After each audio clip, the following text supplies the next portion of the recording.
ये है दिल्ली दर्पण। नमस्कार, दिल्ली दर्पण टीवी देख रहे हैं आप। मैं हूं आपके साथ पुनीत गुप्ता। सेक्टर 20 यानी रोहिणी का सेक्टर 20 क्षेत्र में हम हैं और पॉश एरिया माना जाता है, लेकिन इसकी बदहाली देखकर आप ये कह नहीं सकते कि ये रोहिणी का क्षेत्र है। अब किसकी वजह से बदहाली है? यहाँ के लोग हैं, उनकी कमी है, शासन की कमी है, प्रशासन की कमी है, निगम पार्षद की कमी है, एमएलए की कमी है, किसकी कमी है? इसका कोई जवाब देखने को मिलता है। मगर जब हम चले तो हम यहाँ पे देख रहे हैं कि जो एमसीडी के पार्क हैं उनका ये हालत हो चुका है कि दरवाजे लोगों ने खुद प्लास्टिक के गेट किवाड़ लगा रखे हैं, दरवाजे टूटे पड़े हैं। इसके अलावा इस पार्क में अलग से पानी इकट्ठा हो रखा है। तो ये कमी किसकी है? सेक्टर 22 अगर बाहर से देखें तो बड़ा सुंदर दिखता है ये सेक्टर 20 का क्षेत्र, लेकिन जब इसके अंदर चलते हैं तो हकीकत कुछ और नज़र आने लग जाती है।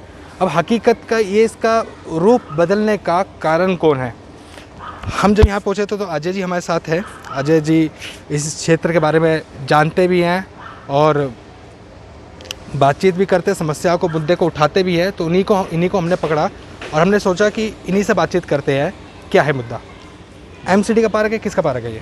सर ये एमसीडी का पार्क है। हाँ। म्यूनसिपल कॉर्पोरेशन के अंदर में आता है ये पार्क। हाँ। और सेक्टर 20 में 9 पार्क हैं इस तरीके के। अच्छा। हर ब्लॉक में 9 ब्लॉक हैं। हाँ। और 9 ब्लॉक में हर एक ब्लॉक में एक ऐसा पार्क है। हाँ। अब समस्या है कि यहाँ सफाई नहीं होती, क्योंकि एमसीडी का मेन काम सफाई का है और सफाई नहीं हो रही यहाँ पे। बस ना पार्षद जी यहाँ पे कभी आते हैं, ना शक्ल दिखाते हैं। नहीं, पार्षद तो नहीं आ रहे, मगर आप लोग भी कभी जिम्मेदारी उठा के जाते हैं क्या उनके पास?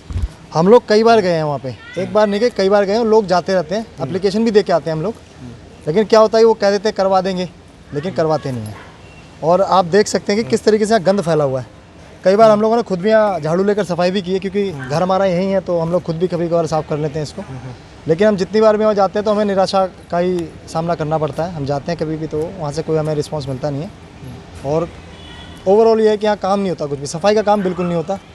और आप देख सकते हैं, इस तरफ आप देखो, आप ये जो आप ग्रीन है, खुद ही कवर कर रखा है लोगों ने। अच्छा। ताकि गंद दिखाई ना दे, हम ही लोगों ने कवर किया था। लेकिन अब क्या, आप उस तरफ देखेंगे इसको, वहाँ से पानी आता है, यहाँ इकट्ठा होता है। आप देखिए कितने सारे मच्छर उसमें बैठे हुए हैं। अगर यही मच्छर यहीं से डेंगू पनपेगा, यहीं से मलेरिया होगा और वो पूरे एरिया में फैल जाएगा। तो इसकी सफाई की जिम्मेवारी तो एमसीडी की है ना जी। तो वो क्यों नहीं कराते सर? हमारा सिर्फ यही मुद्दा है और यही मेन है कि भाई साफ़ सफाई जब आपको जिम्मेवारी दी है, आपको जनता ने जिताया है आपको, तो यहाँ पर आइए, यहाँ पे काम कीजिए यहाँ पे। लेकिन वो आते ही नहीं, ना काम करते हैं। क्या लगता है कि ये तो क्षेत्र है वो है जो आपका है जी। सर्वे में तो पूरी दिल्ली फेल हुई है सर तो क्या उसके पीछे यही है कि छोटी छोटी जगह से साफ नहीं है तो इसलिए पूरा दिल्ली फेल हुआ है? पूरी दिल्ली इसी तरीके से गंदा है।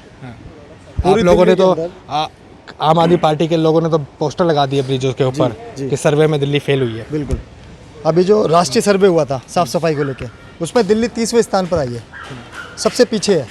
और पूरी दिल्ली में यही हाल है जो आप यहाँ देख रहे हैं। एमसीडी का हाल पूरी दिल्ली के अंदर सेम टू सेम यही हाल है।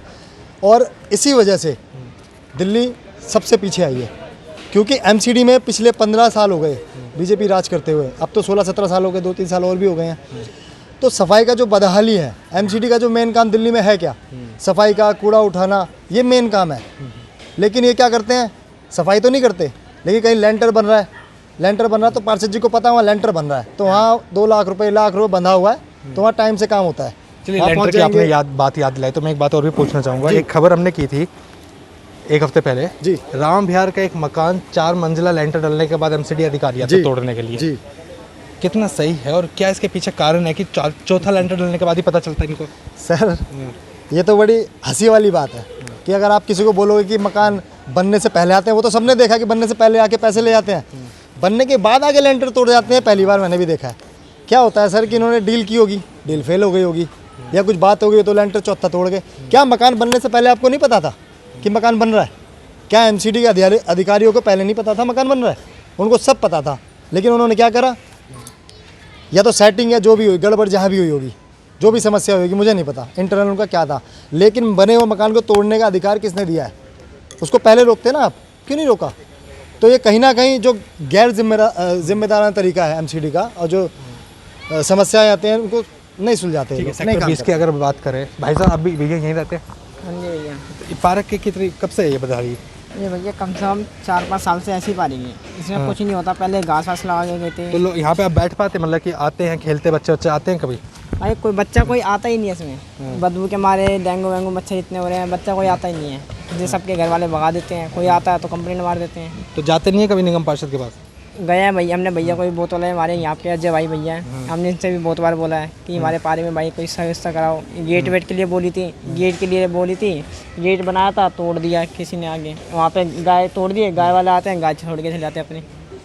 और देखिए समस्या ऐसा नहीं है कि एक ही छोटी समस्या, समय से जटिल है। माता जी आप यही रहते हैं? पार्क कब से गंदा ही है ऐसे पार्क? पार्क तो ये शुरू से ही गंदा है, कभी सफाई नहीं हुई। अच्छा, ऐसे गंदा कभी कोई कर्मचारी नहीं आता? कोई सफाई करवाते नहीं तो अपना आप हम करवाते हैं। अपने आप खुद अपने निजी खर्चे पे हाँ, करवाते हैं? निजी इसके काम पड़ गया, ये करा लिया, मेरे पड़ गया, मैं करा लिया। हाँ। ज़्यादा गंदगी देखी तो सब मिल के कर दिया। अच्छा, ऐसे मगर निगम पार्षद की तरफ से, एमसीडी की तरफ से कोई नहीं आता? एनसीडी की तरफ से आता है ना तो वैसे ढेर कर जाता है, अच्छा, ऐसे ढेर कर जाता है, ऐसे कर जाता है, पर ऐसे नहीं करता, ले कर दिया, सफाई उठा के ले गया। तो कभी बात नहीं करते उससे कि ऐसा क्यों कर रहा है वो भैया? कहते हैं कि हमारा काम नहीं है ये, अच्छा, ये माड़ियन का काम है, हमारा नहीं है, ऐसे बोलते हैं। अगर 9 ब्लॉक है, 9 पार्क होंगे, 9 पार्कों का यही हाल है? नहीं, इससे भी बदतर है। अच्छा, और आगे आगे इतने स्पेस आ रखा है, आगे जगह जगह झोपड़ियाँ सी बना रखी है। तो आप कभी क्या खुद जिम्मेदारी नहीं उठाते कि शिकायत के लिए हमने जाए? एक बात बताइए, जिम्मेदारी जैसे अब उठाई हुई है तो हमने एक तरीके से देखो इसमें पेड़ पौधे भी लगाए थे, लेकिन बच्चों ने उन्हों को है ना तोड़ ताड़ के है ना कर दिया, फिर हमने ये कवर कर दिया। ठीक है, अब ये गाय का नहला धुला के पानी वानी आता है तो जहर सी बात है। बस नालियों की क्या सिचुएशन है यहाँ पे? नालियों के सारी ब्लॉक है, दिखाते हैं, सारी ब्लॉक है। आप देखिए नाली का भी। आप नाली देखो, जगह जगह देखो आप। ये नाली इसके पार्क के पास में भी नाली थी और घर के आगे भी नालियाँ थी, सारी की सारी बंद कर रखी है।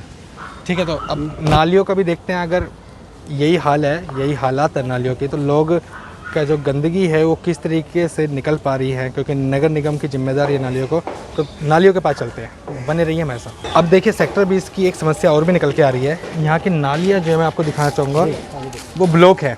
यहाँ के जो लोग हैं स्थानीय निवासी, वो बता रहे हैं कि ये नालियाँ शुरू से ही ब्लॉक है। अब कईयों ने तो सीमेंटेड कर दी है नालियाँ, ऐसे में जो सीवर है उसी में ही नाली का जो गंदगी है वो जाती है, ओवरफ्लो कर जाती है, तो बाद में दिक्कतें और आती है। अब नालियाँ ब्लॉक क्यों हैं? लोग कैसे इसमें रह रहे हैं? मकान देखें तो मकान तो बड़े सुंदर सुंदर है, लेकिन जब नींव पे नाली पे जाते तो बंद है। मेरे साथ भाई साहब भी हैं। नालियों का ब्लॉक होने का कारण क्या है? नालियों का ब्लॉक होने का कारण है कि एमसीडी यहाँ जो देख रेख कर रही है ना, वो करना ही बंद कर दिया है, क्योंकि यहाँ 9 ब्लॉक हैं और 9 ब्लॉकों में एक हफ्ते में एक आदमी आता है, 3 आदमी की ड्यूटी लगा रखी है। 9 में से आप बताइए कि कैसे साफ़ होंगी नालियाँ जब स्टाफ ही नहीं, एमसीडी जो उच्च अधिकारी है जो है वो स्टाफ ही नहीं देता।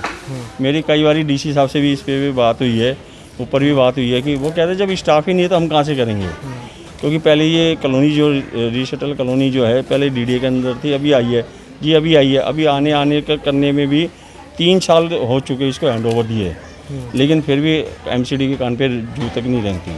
हमारे यहाँ के जो निगम पार्षद है आनंद आर्य जी, वो भी कभी आके देखते नहीं है कि क्या है क्या नहीं है। आज तक उनको जीते हुए भी 2.5-3 साल हो चुके, लेकिन आज तक उन्होंने भी आज तक नहीं देखा, क्योंकि समस्या ये इतनी गंभीर है कि मौसम चल रहा है बारिश का, और इसमें मच्छर मक्खियाँ शाम को देखा करो किस तरह मच्छर मक्खियाँ हो रही हैं, बीमारियाँ हो रही हैं लोगों को। अगर ये हाल रहा तो महामारी फैलने में कोई ज़्यादा टाइम नहीं लगेगा। ठीक है, अजी आपने भी कई बार शिकायत की नालियों की? सर हम लोगों ने ना, इनफैक्ट हम लोगों ने जो भारतीय जनता पार्टी के महापौर भी हैं और एमसीडी के जो डीसी साहब होते हैं, नरेला जोन में भी हमने बात की है जाके, कई बार एप्लीकेशन भी दी है और उनको बुलाया भी है, दिखाया भी हमने, निगम पार्षद को भी हमने विजिट करवाया। लेकिन क्या होता है ना सर, जब नियत होती है इंसान में तब इंसान काम करता है। अब आप देखिए, आप नाली देखिए एक बार, इसमें अभी भी मच्छर बैठे हुए हैं। आप देखो मच्छर बैठे हैं, बुलबुले छूट रहे हैं, कीड़े तैर रहे हैं, उसमें ओवरफ्लो हो जाती है। अभी ये पानी आप देख रहे हैं, ओवरफ्लो था, अभी अंदर गया ये, कहीं ना कहीं बीमारी तो पनपेगी। अगर देख रेख सही से नहीं होगी नालियों की तो क्या होगा सर, लोग तो परेशान होंगे ही ना। एमसीडी को अपनी जिम्मेवारी नहीं निभा रही है, पार्षद जी आते नहीं हैं। ठीक है, आपको वोट किस लिए दिया था जनता ने? इसलिए दिया था आप आए। और सर काम क्या आपका? सफाई का तो काम है, अगर वो भी आप ठीक से नहीं कर सकते तो आप छोड़ दीजिए, इस्तीफा दे दीजिए। तो समस्या तो है, लोग तो परेशान हैं ही। ठीक, लोगों की समस्या अब जो बेसिक नीड है उस तक आके रुक चुकी है।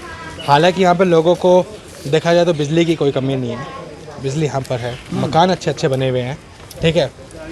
अगर देखा जाए पार्क भी है घरों के बीच में, लेकिन समस्या क्या हो रही है कि उनकी मेंटेनेंस नहीं है, पार्कों की मेंटेनेंस नहीं है, नालियों की मेंटेनेंस नहीं है। और जबकि ये सेक्टर 20 है जो एक अच्छे खासे रोहिणी जैसे पॉश कॉलोनी का एक क्षेत्र है, उसमें इतनी बड़ी समस्या है, तो सोचिए जो कॉलोनियाँ होंगी उसमें समस्या कितनी होगी। दिल्ली दर्पण टीवी के लिए पुनीत गुप्ता।